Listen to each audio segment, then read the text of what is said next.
Hey, what's up mga kaballers? Maligayang pagbabalik sa aking channel. Halina't pag-usapan natin ang balitang Golden State Warriors secured pa sa playoffs at ang balitang Trae Young to Lakers interesado. Tara na't pag-usapan natin yan dito sa Basketball Hotshots.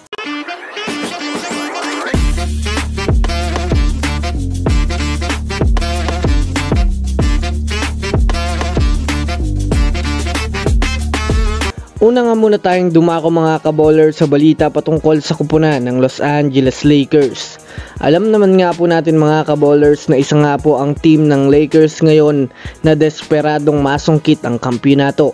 Dahil na rin kung susumadayin nga natin mga kabowlers, hindi nga po talaga sila tumitigil tumarget ng mga superstar upang maipasok nila sa kanilang lineup. Kung tutuusin, wala pa nga pong kakontentuhan ang kanilang front office sa kadahilan ng lahat nga po ng eligible na mga superstar ay talagang sinusunggaban agad nila at inaanyayahan na maging parte ng Lakers team.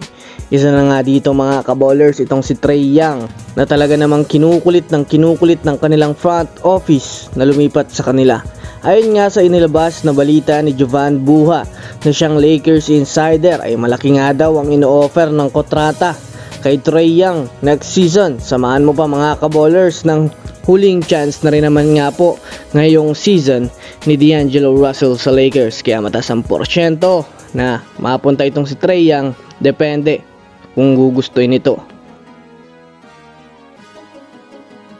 Samantala, dumako naman tayo mga kabowler sa balita patungkol sa kupunan ng Golden State Warriors sa nalalapit nga pong pagtatapos ng regular season ngayong year 2023 to 2024.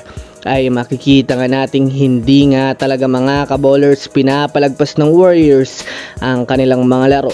Dahil napakahalaga nga ito upang hindi matigil ang kanilang paghabol ng standing sa Western Conference.